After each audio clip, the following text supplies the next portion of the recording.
Ladies and gentlemen, you are listening to No Skip Radio. The radio that plays only the hits.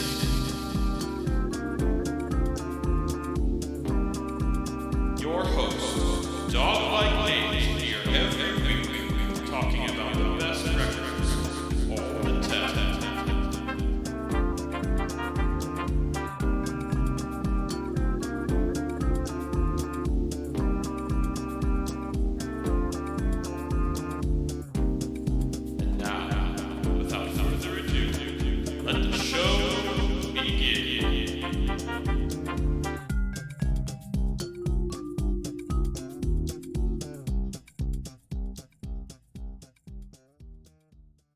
What's up, guys? Welcome to another episode of No Skip Radio. I'm your host, Dog Like Nate, aka Nate Miller.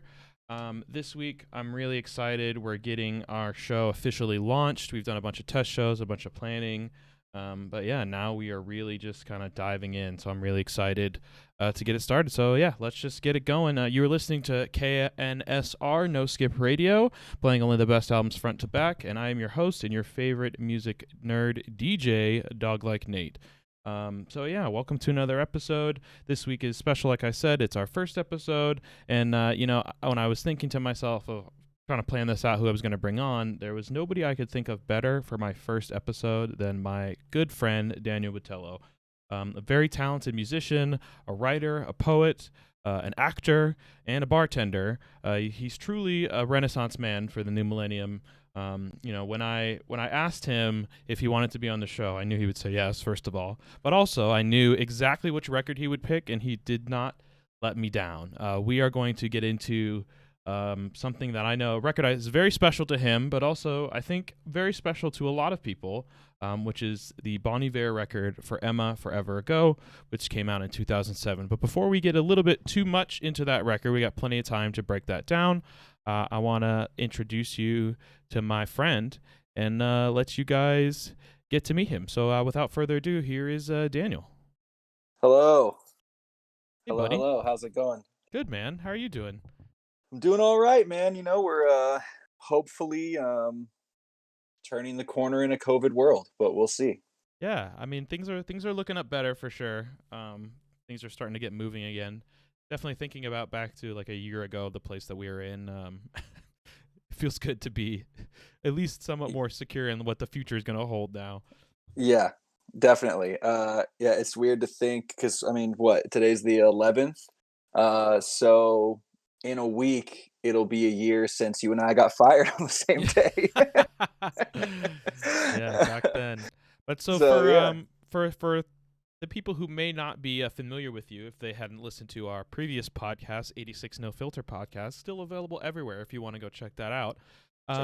Please give the listeners a little short introduction for yourself, Daniel. Oh, man. I think you did a pretty good job. I like to say I'm a jack of all trades, a master of none. I do a little bit of everything in addition to bartending as my day job. I'm an actor. I got my degree in acting from Cal State Fullerton a few years ago. Now it's like 6 or 7 years ago, but I still say a few years ago. And I'm a musician, singer, songwriter. I'm a poet working on, stay tuned, my first book of poetry. Hopefully will be getting published sometime in this spring or early summer. So I'm working really hard on kind of putting the finishing touches on putting that all together.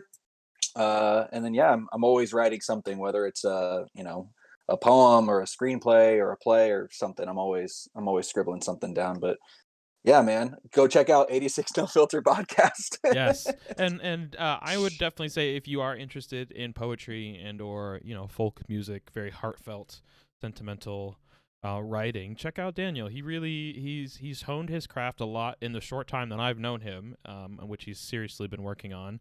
And yeah, I'm very excited for you. A book that sounds perfect. I think that's a great way to kind of get a lot of those poems that you've kind of shared here and there out there for people to see. But we're not here to talk about you as much as I would like to. Well, we kind of are. I was gonna say after talking about my sort of like folk music roots and my poetry and everything, it's once we get into this, it's not going to be a surprise that I picked this album to talk Yeah. about. Yeah. So I mean, let's just dive right in. Let's do a little bit of history. So Bon Iver is founded in 2006, American indie folk band. Justin Vernon is really the sole member and creator, although he does have some talented session musicians he brings with him on tour. He released the debut album for Emma Forever Ago independently in July 2007, and after it received lots of fanfare, lots of attention online, it got a wide release on the Jaguar label in February 2008. The name Bon Iver comes from a French phrase meaning good winter, which is interesting. I didn't know that. I just found that out recently. And the obvious kind of big trivia tidbit that comes along with this album is the story of Justin spending 3 months isolated in this cabin in western Wisconsin. He fell ill, had mononucleosis and a liver infection, grew frustrated with his songwriting, and just kind of drove to this remote cabin his father had, and just kind of this record kind of came together, is how he described it. He wasn't planning on making a record. He just ended up writing some songs. So recorded at the cabin late 2006. Vernon said he abandoned his old songwriting methods and instead focused on wordless melodies that he later set to words. I think is a very, very noted thing that is a throughput in the record, and I think really contributes to his sound. So we'll touch more on that.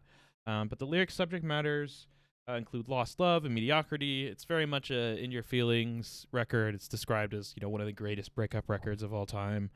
And yeah, folk infused songs, heavy choral arrangements, Vernon's falsetto, which is now synonymous, with himself, is that voice that he uses. Yeah, so very, very well received album. One of those things that kind of made him, for sure. It was kind of indie, went around and got so much buzz that kind of blew up the band and Justin himself. Do you remember the time around when this came out? So funny story. Well, here's the thing. So, I mean, I think you partly knew what you were getting into by talking to me about Bon Iver in general. But I will say, for all the true Bon Iver fans out there, it's Bon Iver, not Bon Iver. So let's just get that right away, Nate. Okay, if we're gonna talk Bon Iver, anyway. But I actually didn't really fall into Bon Iver's music until years later. I think their second album had to have already been out before I had ever um, heard of them or like listened to them. I think I was in my sophomore year of college, so that would have been like 2011, maybe 2012, Mm. before I found that record, and it was just one of those classic things of uh, I had met somebody at school and we become really good friends, and she had great music taste and I didn't at the time. I wasn't really listening to too much music at all, and she was like, you should just check out this band, and then it kind of changed my life and sort of went from there. Isn't that funny how so like someone's odd recommendation that you feel like is like not really gonna stick with you can then suddenly like completely change the direction of your life. 100%, 100%. And it's always really interesting because, it's one thing when someone comes to you and is like, this is my favorite band of all time, or this is my favorite record, like, you gotta listen to it. That's one thing. When someone's just like, I mean, I think she made me, my friend Laura made me, I think she just gave me like a USB drive of like a bunch of different bands. So it wasn't even like her specifically saying like listen to Bon Iver or listen to this album or anything. It was like, hey, you seem to like folk music. Check out. I made a flash drive for you. Here's a bunch of folk music, and it was like a Fleet Foxes and Bon Iver and the Avett Brothers and I want to say maybe like some Iron and Wine was on. There's just a bunch of stuff, and for whatever reason, um, Bon Iver just, I mean, it immediately popped out to me, and yeah, it's like you said, it's just a simple recommendation from a friend turned into a lifelong obsession and So changed like changed. I would say changed the course of me, obviously, definitely as a person, but also as an artist and as a musician and as a writer. Things that I never would have thought. I wasn't even a writer at that time in college. Like things that would continue to shape me like way down the line. so this record then, this is something that you found later after it was released. Um Did you? So I'm assuming it was like a playlist of different songs, right? And I'm guessing Yeah, it was like Skinny Love, probably. yeah, I think she might have, because like I said, it was just like a big, if I remember correctly, it was just like a big thumb drive with a bunch of stuff on it. So I think the full album was on there. But I mean, if I'm like digging back into the recesses of my memory, I think it might have even been the album like wasn't in order. Like, Mm. so it was like those first two albums were just like, if I plugged it into my computer, it just came up as Bon Iver. So I didn't know which was album one and which was album two. It wasn't until later on that, I did my own research or like watched YouTube videos and found the actual songs that were part of album one and what was part of album two. So like my Yeah, first foray into Bon Iver was like albums one and a two just thrown hodgepodge. together. Yeah, so Yeah, I yeah, guess yeah. that was going to be my question of, so that the second album was already out as well when you had found Hmm. them. Um, what do you think kind of draws you more to this record than the self-title record? Great question. I think because I think about this all the time because now they have four records out plus there's like the Blood Bank EP. And again, if anyone's wondering if I'm a Bon Iver fan, this is my one of my Bon Iver posters right over my shoulder. So, but yeah, I think what really sticks out to me about For Emma is, I mean, to put it in a sort of like music nerd way of saying it, it's got that like rustic lo-fi sound. It's got that acoustic. I mean, it sounds like a guy recorded it in a cabin. You know what I mean? So just in terms of like sonically, that's always appealed to me more because I just come from a very like folk, bluegrass, country root, just in terms of music that I grew up with. And then I think also there's just something about that unrefined sound, um, along with just the songs sort of speak for themselves. And then, of course, like any great album or song, then there's that intangible, just sort of like X factor thing that I could never describe that just sort of just keeps me coming back. You know what Yeah, I it mean? just you just it just connects with you. Yeah, yeah, yeah. Yeah, definitely. I mean, the that lo-fi, like you said, sound for sure adds to it, and I think another thing that really adds to this record is that story that goes along with it of him going to the cabin and writing in isolation and stuff. The thing that really stood out to me was that I didn't know that he intentionally took the approach of just kind of coming up with melodies and then doing lyrics later. Yeah, Once I read that, that made a lot of sense to me in terms of not only this record but as his music has progressed. So for me, I never really listened to this record all the way through. I realized. I mean, I've heard Flume, I've heard Skinny Love, and I've heard what's the other one that was Lump Sum. I've heard um, outside of the context of the record, but the rest of it I sure, hadn't sure. really heard. And I really enjoyed it. I think it's like 37 minutes. It's like a nice tight runtime. The only Definitely. issue that I was having, honestly, listening to this record is because it is so smooth and together, and also like it's a low energy record, not in a bad way, but just in like that is the vibe. And Yes. I kept falling asleep listening to this record. Not like Hey, not like it's boring, but like it's so like you just get lost in like the harmonies and the he's Justin is very, very good at texture, which a lot of people take totally. for granted in music. Um, so yeah, that was my one struggle is I would get like halfway through it and I would just knock out, and then I wake up and be like, I don't even remember where I stopped listening because it just like you just like it just like carried me off into sleepland.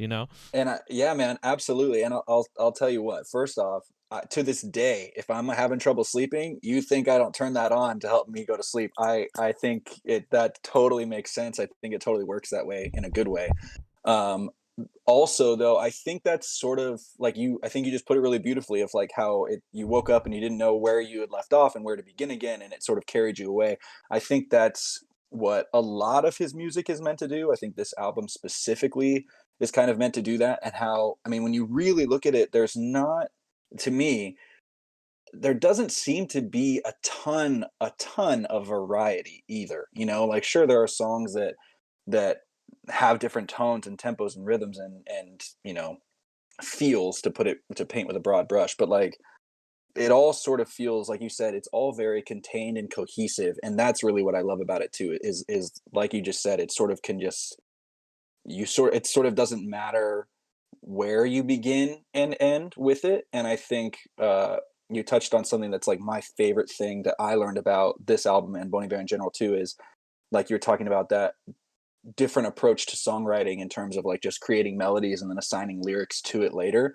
That when I first learned that, I mean, maybe it's just me, that blew my mind just because I think it's so awesome to operate in that way and to sort of try and tap into your subconscious just because as a songwriter sometimes you really find yourself like pushing or trying really hard to like say something and just sort of flip that on its head and go, some part of me knows what I want to say, and I'm just going to try and like find a different way to get that out.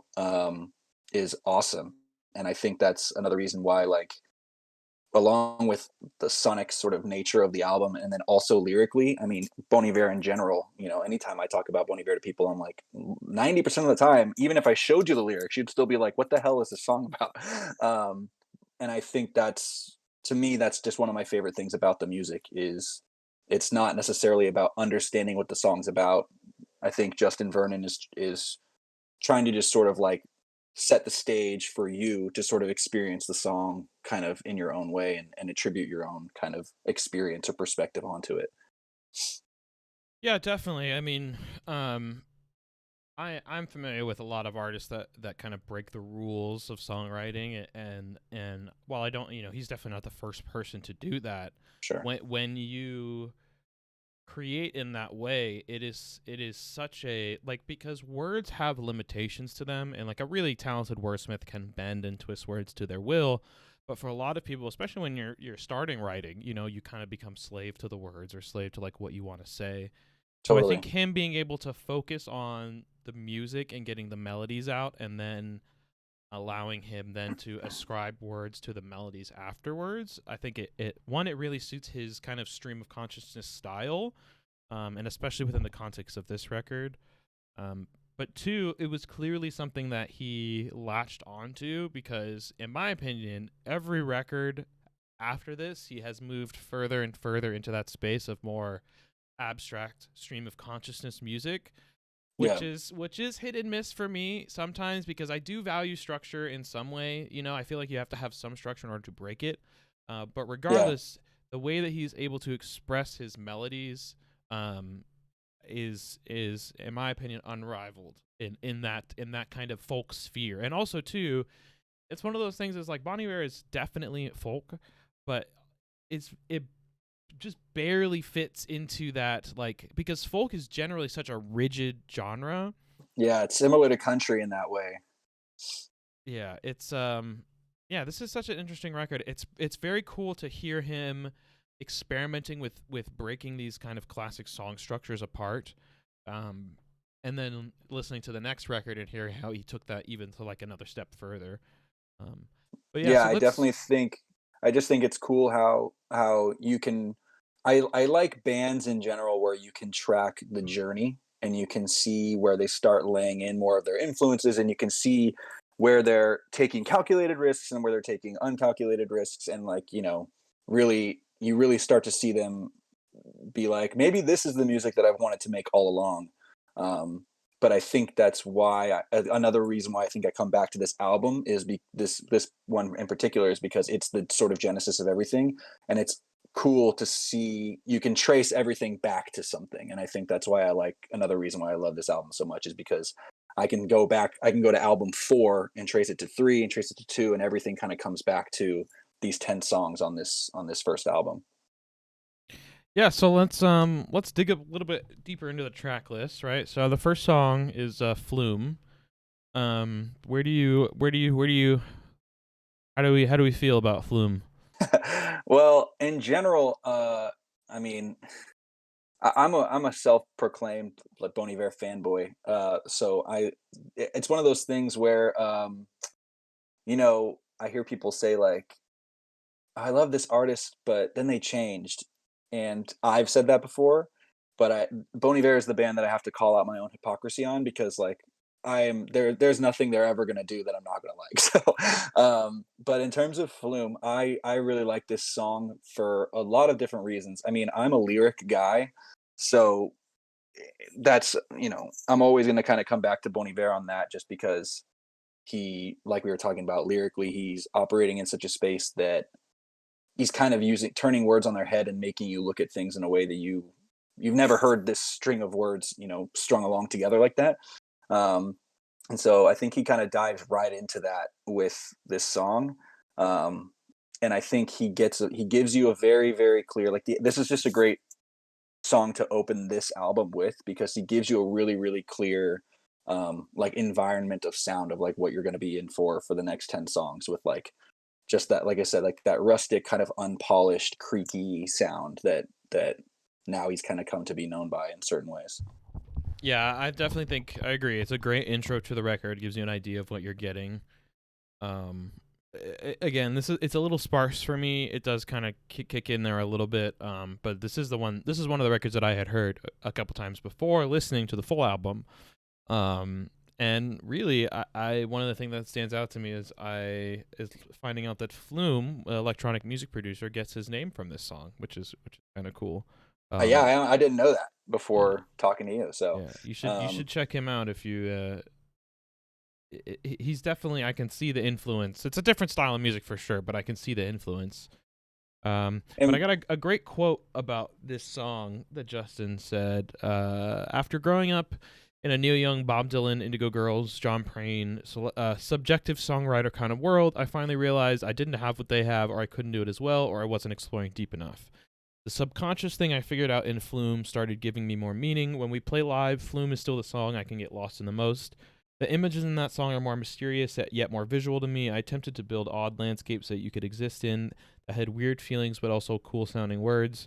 I really wanted to go deep. So just like you said, I think the way that it's curious to me that you, being such a lyrics guy, are so into Bon Iver, because the lyrics are not traditional lyrics in that they're usually written after the music. And they can be so abstract and sometimes even nonsensical because it's more about the sound than the words themselves. totally. Um, but Yeah, I I mean, I think. Go ahead. No, finish your thought. Well, I just I want think to hear they what you do it. say. They do a great balance. Justin has a great balance in that everything is serving the music, but he's still able to fill these words in with things that do carry like some type of meaning. Yeah, no, I totally agree, and I think because I also think that it's interesting that as a lyric first, I guess, musician or songwriter, but I think that's why I come back to Bon Iver so much and have been so inspired by him, is because as a lyric person, to then see someone like we were talking about earlier, like whether it's whatever phrase you want to use, turn it on its head or break the rules, or whatever, go against the structure but still have the structure. I think that's what's most inspiring to me, to see that what I feel is the limit of words is not at like it demonstrates a sort of different level or a different way of approaching lyrics, that I guess really before I had never really thought possible. You don't know what you don't know, Mm-hmm. so it wasn't until kind of, because I remember it wasn't even until probably a year or so later, after listening to this album over and over and over again, that I finally was like, I should look up what the actual words are. And there are still probably Bon Iver songs that I don't know the actual lyrics to, but I, will belt out in the shower or in my car, and I'm just making sounds, and I don't think twice about it, because Mm-hmm. it's like this weird, perfect, like you're saying, it's this weird, perfect kind of marriage of words having meaning and then sort of it not being about the meaning at all, and Yeah. he fluctuates back and forth, and I think it's that sort of like duality that I've just kind of become obsessed with. And it's also just cool to think lyrically as well, that if you're operating in that sort of subconscious way, then potentially there's like 100 versions of a song out there, and we just end up hearing the one that he picked. You know what I mean? Right. Like Skinny Love is like the song, which I'm sure we're going to get to. um, but it's kind of cool to think that a song that so many people know and got them into this band and this artist, and now they've become Bon Iver, there are like 99 other versions of that song that no one's ever heard except for Justin Vernon, which is kind of cool to just think about in like a lyric sense of like when you're writing from your subconscious. It's like, I feel like it just got to be like this stream of consciousness splat on a page, and then you're just like whittling down to like try and find what the heart of the song and like what it actually wants to be, kind of thing. Definitely. Yeah. his compositions always feel full, and you can't get that by like he's able to do that because just like you said, he throws everything out and then is very selective about what stays. Yeah. And that really comes through in the layers in the music. Something that also, just a little anecdote this reminds me of is I don't know how much you've dipped into Radiohead, but the record Kid A, there's another anecdote that Tom York was really having trouble writing the lyrics for that record. So what he did is he had like a book of poetry and journal stuff, and he had found like individual lines that he liked, and he literally pulled them out, crumpled them up, threw them in a hat, and just started pulling the lyrics out kind of at random order. And so a lot of those songs, it's interesting because I find it an interesting study in music because you can look at them, listen to them, and kind of start to extrapolate the meanings of the lyrics. And yeah, each of the individual lines kind of has meanings because they came up together. But when you're putting them all together, like that just kind of was created. You know what I mean? And to Yeah. then have someone be able to ascribe a whole story to that when Tom was just like, I literally didn't know what to write. Like, I think that's one of the beautiful things about music. Is how it is, just like all art's open to interpretation, people's expression. And I think having this kind of subconscious direction in terms of like what you want to say, I think feeds into that for a lot of people and allows them to project their own, stories or whatever into it. So I think that's another reason why this record particularly is so fans of it are it's very close to them. It's not just like, oh, I love that record, it bangs. It's like that it means a lot to me because you're Yeah. able to write your own kind of, it's like almost like a fill in the blank kind of a thing, like, and you're like adding your own stuff in there. Absolutely. I mean, I think that's kind of the perfect way to say it. And I've read and listened to interviews because, when you write lyrics like that, and I'm sure plenty of artists that sort of write in the more abstract sort of way are just pulling their hair out every time someone says, what's this mean? Or what's this song mean? What's this lyric about? And I watched Justin Vernon so many times be like, I kind of don't want to say what it's about because it's not, half of the purpose of the song is for you to listen to it and to be like for you. Yeah.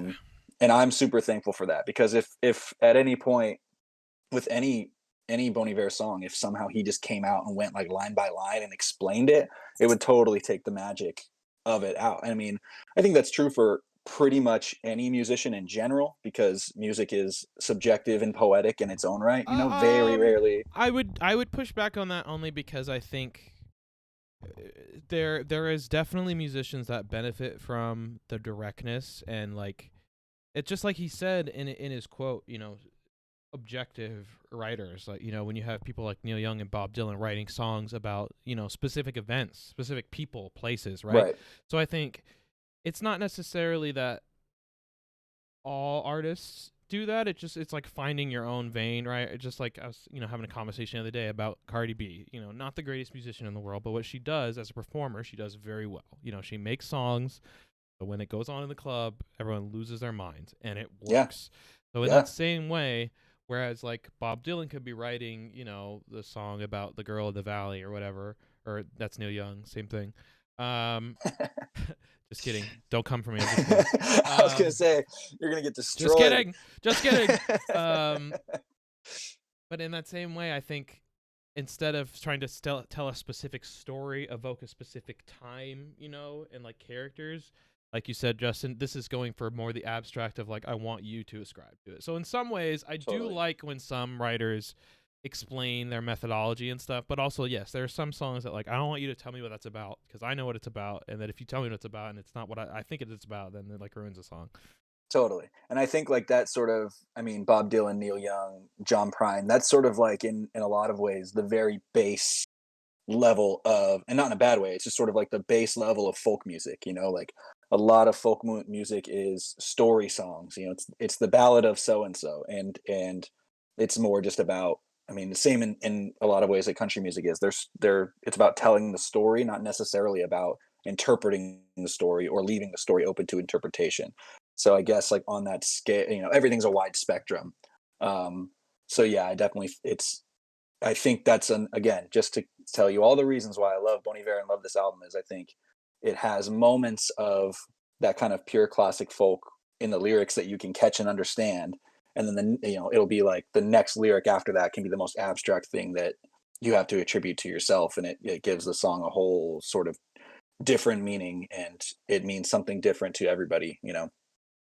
Yeah. So this next track, Lump Sum, this is one of the ones that when I was listening, I was like, oh yeah, I remember this. I like this one. So that's on my like list. Great. A little bit more structured.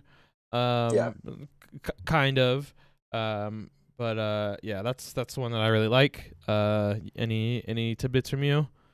The one thing that I always take away from this song is, again, I think the album is structured really, really well. And so I think following Flume, it works really well because, like you said, it has that structure, and this is the first like real taste of rhythm. It's got a little bit of heartbeat behind it just from the very beginning of that guitar.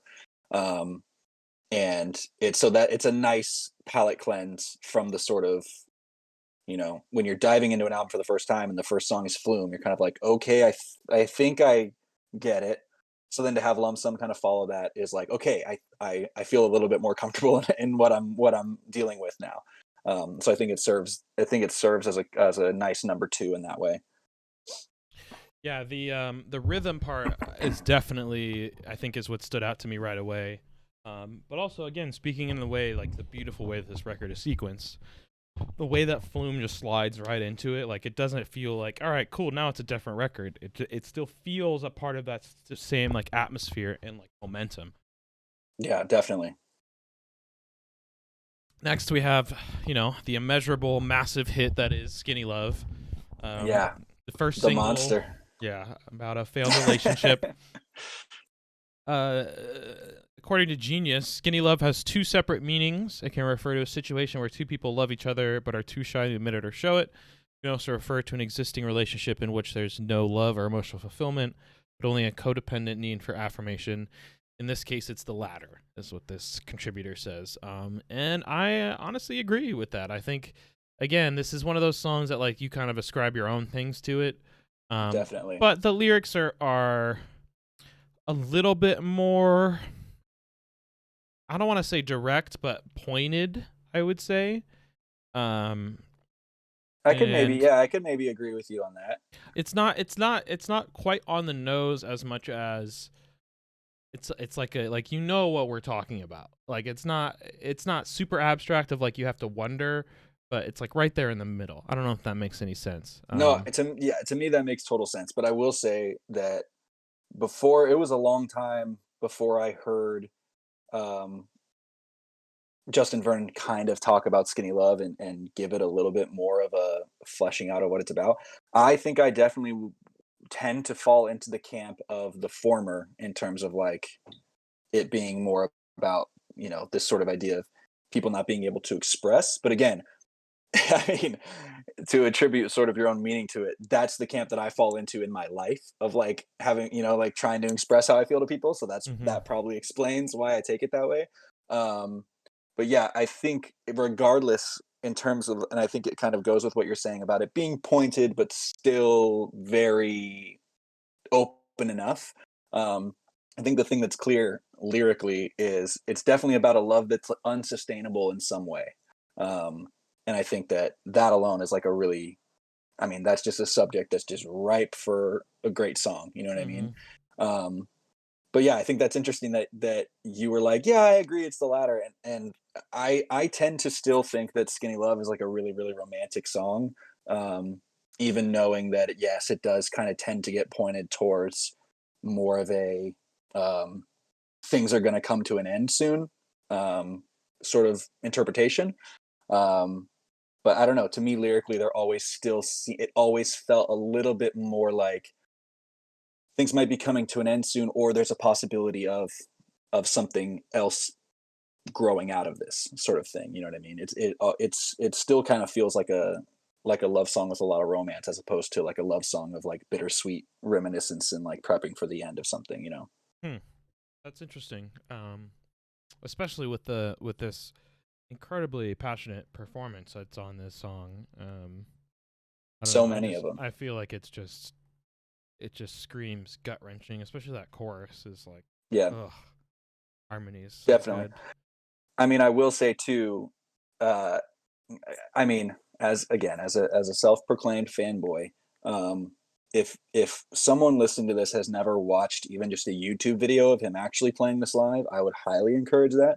Because like anything, it's always different to watch someone perform a song live than listen to it on a record. But there are a couple performances of him doing that. I think this is a song that if it didn't if another song from this album ended up being the one that catapulted him and not Skinny Love, and now, because now it's to the point where I can't imagine how many times he's played this song.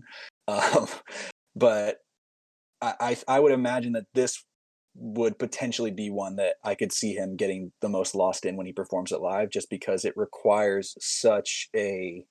I mean, I've seen him perform it multiple times, and there's always a different way to like really let go and like go for it. Um, there's a performance of him performing it on Jules live with Jules Holland, that like I will still just go and watch on YouTube just for fun, because it's just a guy and a guitar and him just like belting it out and letting it go, and it's just always really really really awesome to see.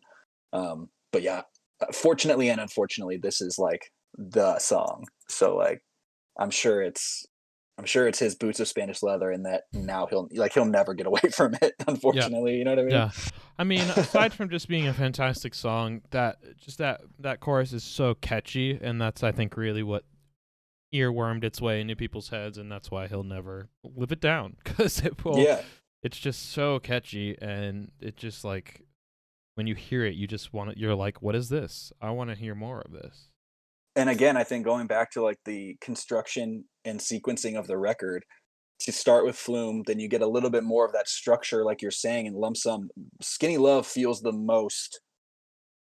I would dare to say, quite possibly, I might even say it's the most kind of classic song structured song on the album to me. It feels very verse chorus bridge. We're done, and so in a way, I feel like it almost lures you into this false sense of security, because things are going to get a lot more uh, experimental, you could say, Yeah. later on in the album. But I I think would that's another reason why it got so much of that upswing of people catching on to it, because it feels like the most accessible song. I would argue with you that RE Stacks is a more traditionally, especially in the folk style, traditionally structured. Um, but I would definitely say that in terms of a more pop style, yeah, I would definitely agree with you, especially because of the repetition of the chorus, and also just melodically, the chorus is such a the way the song rides, right? The verses are lower, and this chorus is like this big crescending moment. Yes, It's like yes. the peak of this ride you've kind of been building on. Um, and those are just always so powerful. And they really stick with people. I totally agree, because like I said, I think it's something that the listener can grab onto and be like, I know, I can kind of this feels familiar in some way. I Yeah. can I can process this, and I can hang on to this ride now. I kind of know where we're going, The next song, The Wolves, Act 1 and Act 2. I'm gonna be honest with you. This is probably the one that I found the most frustrating.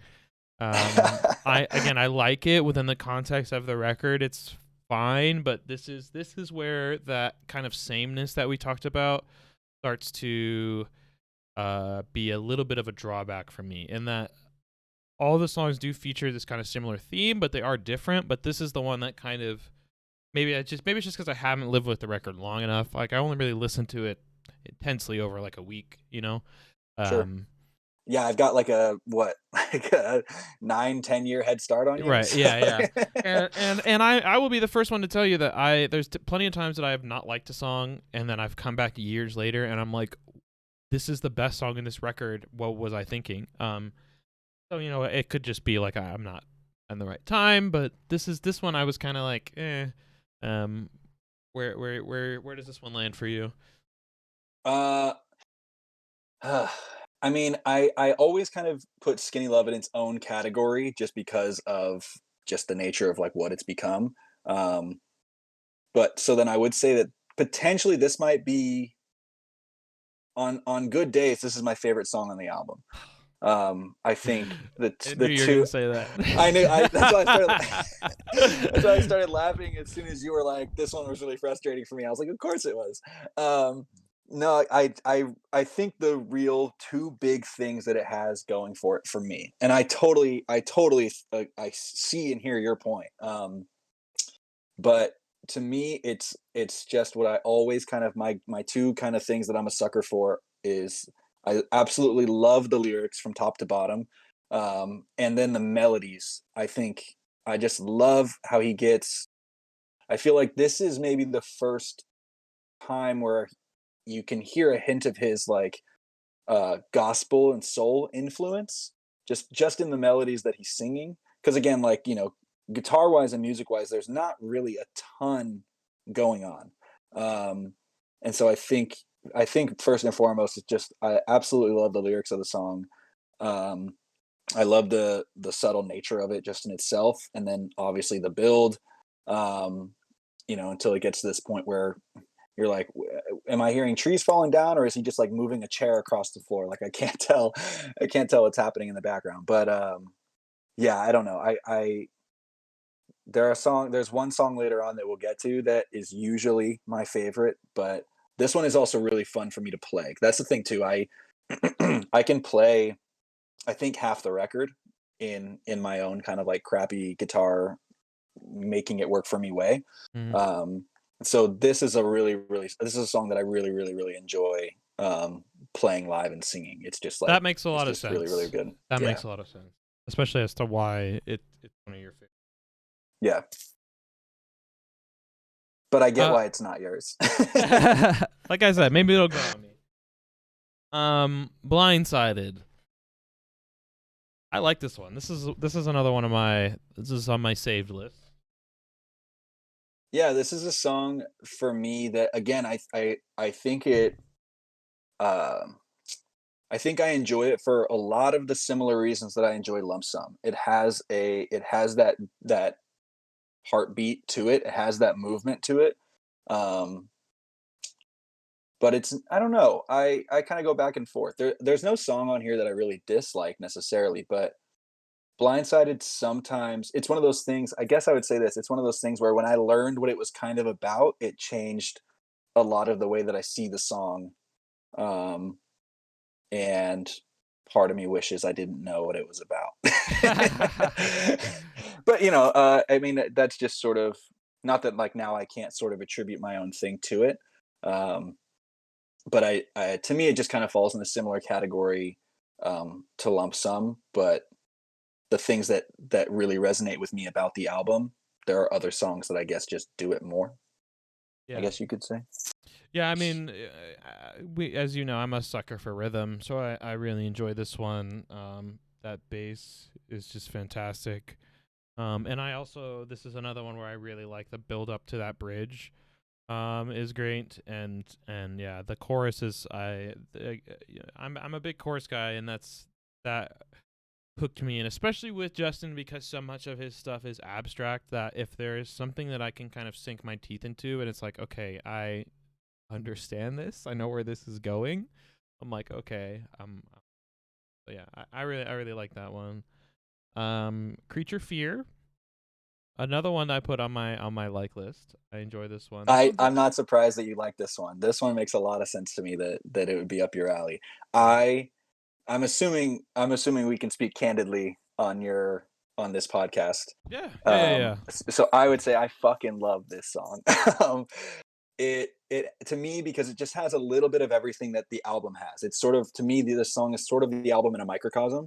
Um, and I just from the very beginning where it just has this sort of like slow I always just get this image of like that classic like old man sitting on a front porch like just playing a guitar by himself. It just has this like old folky feel to it.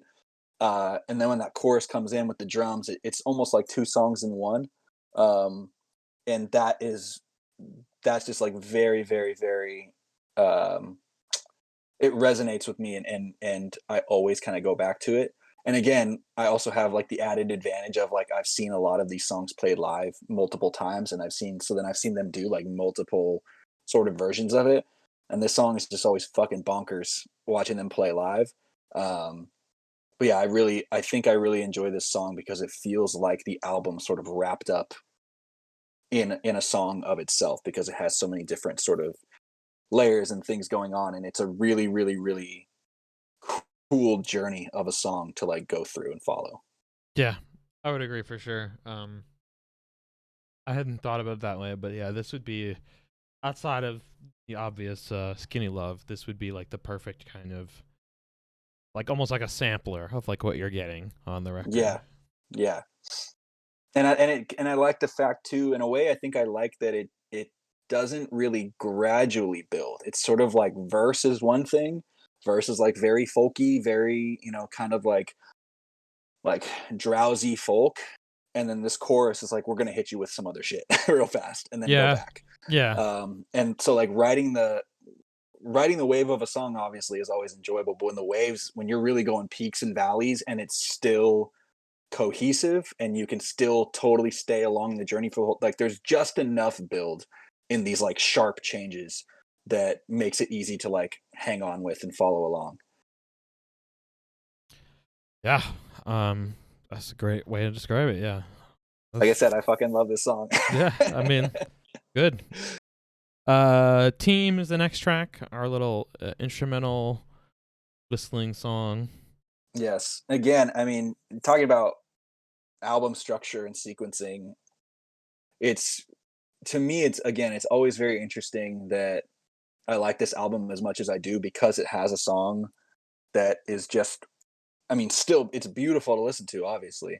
But as a lyric person, I still really enjoy this song. Um, but yeah, and just in terms of lining up an album and kind of like having an album have a journey along with every song having a journey in itself, this is like a much needed and like super smart just like break to give the listener. It's the whole song just feels like a sort of like breath of fresh air. For sure. And I think it serves, especially after Creature Fear, and then to go into something like For Emma, you definitely needed something there to kind of use that transition. And as we're talking, speaking of transition, For Emma, another massive song. Yes, It's just like, I mean, I love it. it's more like an experience. Yeah, yeah, and dude, it really is. I really love this song too because I also love that it's short. Like it's not trying to do too much. It just is what it is. mm, Which sounds sort of like very cliche and broad, but like um I this to me feels like the most accessible out of all the songs. This feels like the story of this song feels the most relatable and accessible and like not obvious, but like laid out to me. I feel like it's a very clear sort of journey of like what's going on in the song. Um, and of course, anytime for me, I always get excited anytime I come across the song that's like the namesake of an album.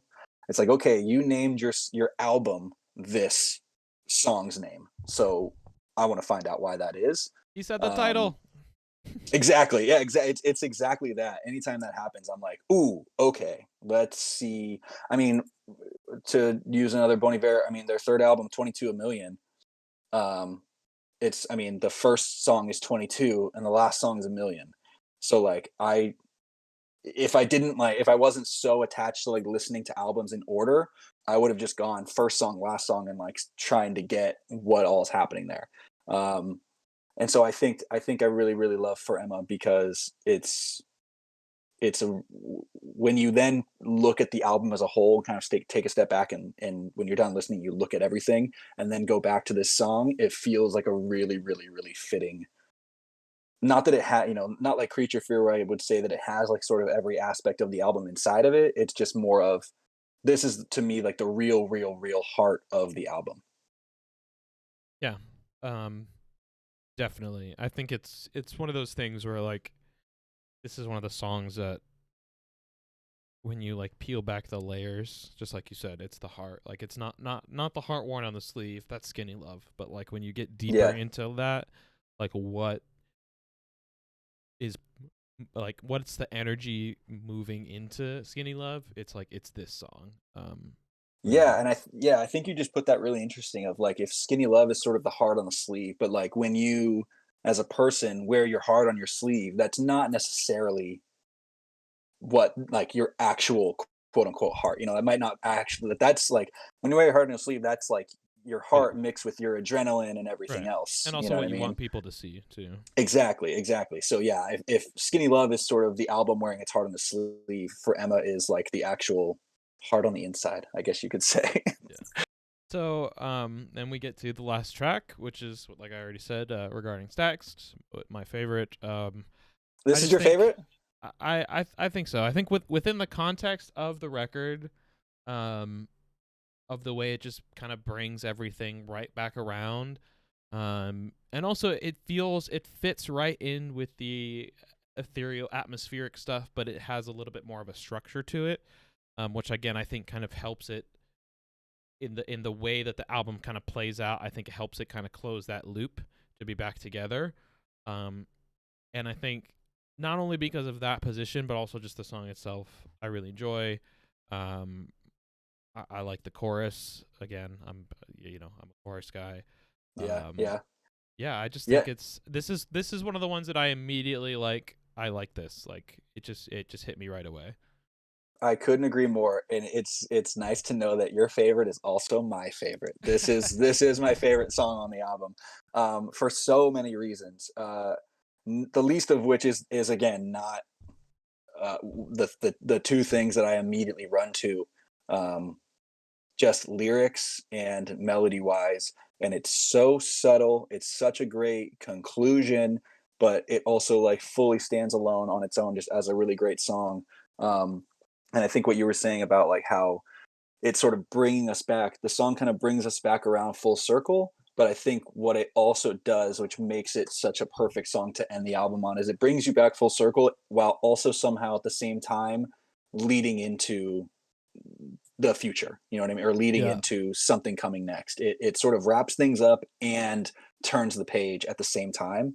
Yeah. Um, and what's really cool to me is like we've kind of talked about is you have journeys with songs over years and they affect you in different ways and albums affect you in different ways and you come back to them or whatever. I mean, trust me, there have been times where I've like wanted to hate Skinny Love just because I got tired of it, but then I'll hear it or I'll play it especially and be like, God, this is a fucking great song. Like, but with Stax, I thought for a long time I fully didn't really know what it was about. I was fully implanting like my own images and my own perception and my own interpretation on it for years and years and years. Um, and this is sort of in a different way of blindsided, where when I found out what this was about, it enriched the song for me and it made it even deeper and closer to me. I don't remember necessarily what I originally thought it was about. Um, it probably, I probably attributed it to some girl I had a crush on or something in college, but like, um, I think I was like reading something about him or listening to an interview he gave about it, and it's like stacks like he's talking about like stacks of poker chips. It's about like gambling, um, and that sort of metaphor and how it relates to obviously love, but also I think to himself or yourself, the person listening. And when you look at the lyrics through that lens, again, to me, someone could be listening to this and be like, "This guy's a fucking idiot. How did he not know that that's what it was about?" But I didn't get on that train for a long time, and then when I finally did, um, it was a good example to me of like then seeing the song through that lens changed everything and made the song even better and made it mean even more to me. It's also really cool that a lot of the times, I mean, now it's been so many years, who knows, but a lot of the times, especially early on when they would play this live, the whole band would go away and it would just be Justin Vernon and his guitar and they'd just like light him from the top and he would just let it be the song on its own, was like just him and the guitar. Um, which is always really cool to kind of strip everything down to like its literal most component parts of like one instrument, one person. Yeah, Um, absolutely.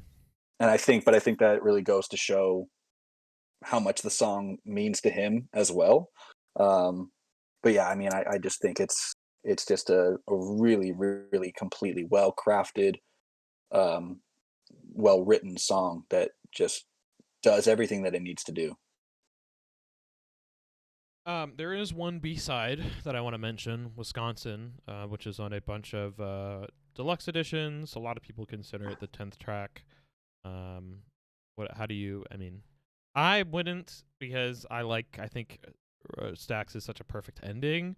By having listened to Wisconsin a couple times, it definitely does fit somewhere in the record. I don't know where I would put it. Yeah, the song is really interesting to me because don't come for me. I'm pretty sure this is correct. I'm even questioning my own Bon Iver knowledge at this point now because somebody always knows more than you. But in between album 1 and album 2, there's the Blood Bank EP. So there was already kind of an EP that was like this in between, like going from him writing pretty much all these songs alone in a cabin to them, creating more of the band and going for a more fuller sound and all that kind of stuff in album 2. There was already something in between. So Wisconsin almost feels like an in between to the in between to me, because I agree, Okay. like there are certain elements that it feels like, yeah, I could totally fit on for Emma, but then there are other parts of it that don't feel like it's quite there. And then it also doesn't fit on the Blood Bank EP because that's like its own sound of like 4 songs. Blood It's like Bank is very the one piano that heavy. has Woods on it, right? Yeah, Blood Bank EP is Blood Bank Woods, Beach Baby, and Babies. And I only know Woods because Kanye sampled it. and it's a great song. But Blood Bank is to this day my favorite Bon Iver song of all time, and I doubt it will ever be beat. I'll have But to yeah, listen to it. Wisconsin kind of feels like this it kind of doesn't belong anywhere other than just on its own fully. Gotcha. But I really, really like that about that song. Um, Is that it kind of I think has it its always, own. yeah, it's kind of just its own thing. Well, I got a couple more questions for you before we get to Hit the me. hard stuff. Oh, Do you associate this album with a color? um, I mean, I don't know that I normally do. To me, the album art to me is so seared in my brain that like whenever I think about any song from it, I just picture the album art. So like I guess if I had to give an answer, I'd give White, just because it does feel. I mean, they've come, the whole. This is sort of supposed to be like the winter album, and the self-titled album was spring, and they're sort of going through these seasons or whatever. And they do, all those albums do feel that way. So this definitely feels like a winter album. It definitely um, has a snowy sort of sense to it. So if I had to give an answer, I'd probably just say White. That's interesting. I would say this record is like a tour through like a forest with a bunch of different shades of green. Um, I think it starts out with some darker shades, and then kind of heads into like a lighter, almost kind of a lime green when you get up to Interesting. yeah. For me, when I that it's kind of um yeah, it's hard to describe, but almost like an earthy green, but just like a spectrum. I just feel like it kind of rises and flows, but green is what I would describe this to do it simple. That's really Um, interesting. Yeah, I mean, to me, I definitely get the forest at. I mean, because I know, I mean, that's one of the things that Justin Vernon is the best at, is just creating atmosphere and environment with sound, mm-hmm, and making you feel like you're somewhere. So like, I definitely get that forest thing, but again, maybe it's just because of the album cover as well. But like, I don't get a lot of color. I get a lot of like, just browns and whites and blacks and very mm-hmm, muted. It just that really winter thing. Because then when you think, I'm getting ahead of ourselves, but like if you look to that second album that's supposed to be the spring album, from the first track of that album, it's full of color. mm-hmm. So I think maybe I'm like informed a little bit by that and Yeah, I mean, biased of that way too. course, you're. Yeah, I mean, this is very much a an opinion thing. I'm No, man, curious I how want the other right people, answer. how I'm just curious how other people see it. And I think definitely having the context of the other records is going to color your opinion of the color, for lack of a better way to describe that. Do you Well have like put. a favorite lyric on this album that you would say? Oof. That's tough. That's tough. um, I'm sure that I do, but I mean, I'll say this: the first one that came to mind, because like when you asked me that question, my brain just starts like going through every song. Yes. Yeah. I just start Just singing the album in my just head. one that stands out to you. Maybe not necessarily your most Uh, favoritist. yeah, then I would probably say the first one that came to mind that stuck out was the refrain from the Wolves when he repeats what might have been lost over and over and over again.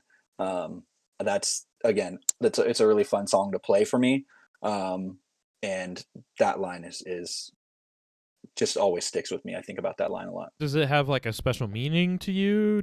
Does it like remind you of something? Well, I mean, in the context of the song, I feel like it because it's later in the song that anytime I'm listening to it or singing it, I've already gone on the journey of the song to get there. Hmm. So I think the reason that I like it is because of the context that it fits in, like the story of everything else that's come before it. Hmm. Um, and again, the Wolves, I absolutely love that song for the lyrics. Um, and so I feel like the lyrics before that are kind of there's a lot of like um, more abstract, like thinking about something or like wondering about something. And so then to come to this like very sort of not abstract phrase of what might have been lost and repeat it over and over again. And then he's laying in "Don't Bother Me" and all that other kind of stuff. Um, that it feels very tangible in sort of like the more like ethereal world of that song a little bit. So I think that's why I like it.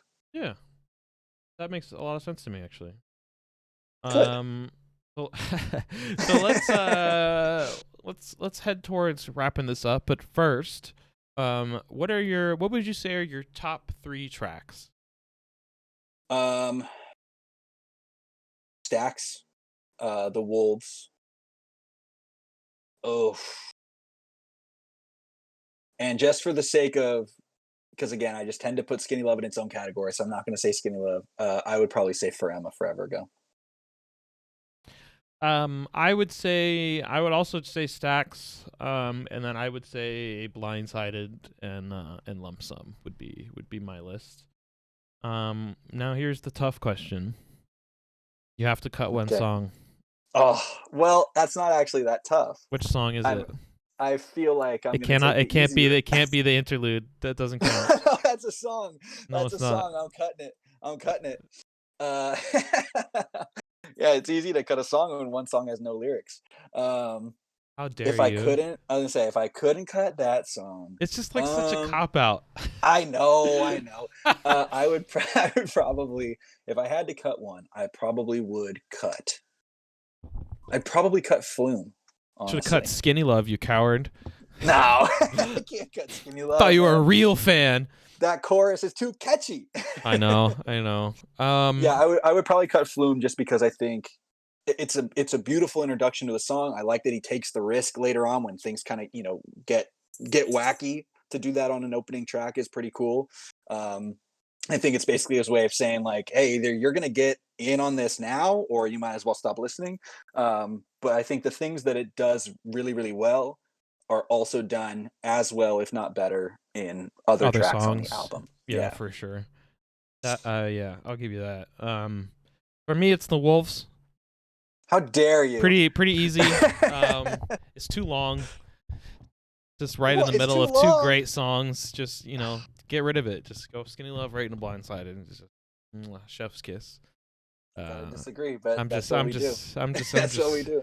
I'm just joshing. But yeah, all in all, my final thoughts. I really am glad that we did this and that I got to sit down and like dive into this record, because this is one of those ones that like I know of. I can even talk about. Like I knew the thing about him in the cabin and all that stuff, but I had not personally taken the time to like invest into it. And this is not something that I see myself necessarily coming back to very often. It's definitely a mood record. You have to be in that vibe. So there could be a Definitely. time when I could feel like, you know what, I'm going to throw on for Emma.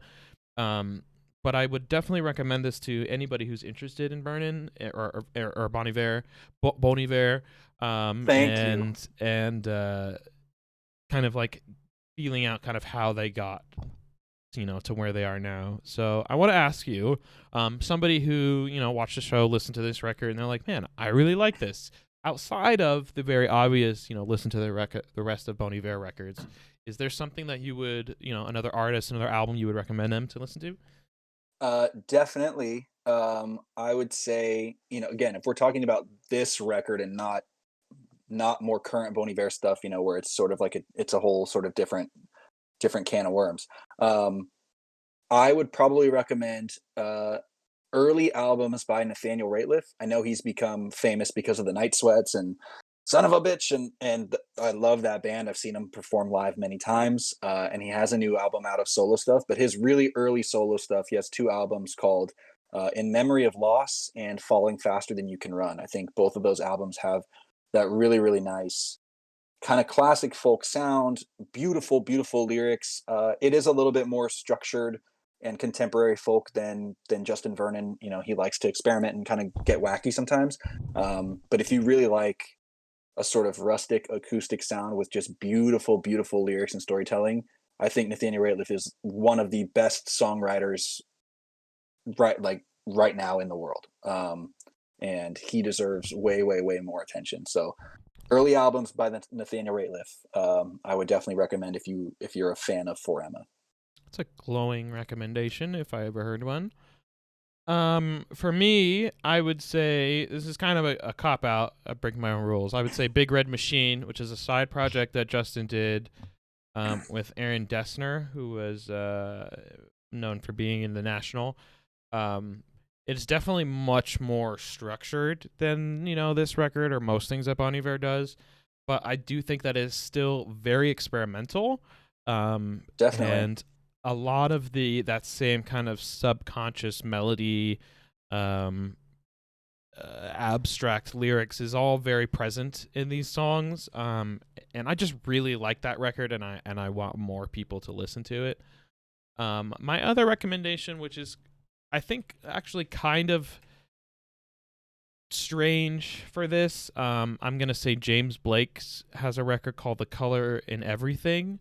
It's not very folky at all, to be honest. But a lot of these stripped back songs with the piano and just James' voice, and also the way that he is able to play with melody reminds me a lot of Bon Iver.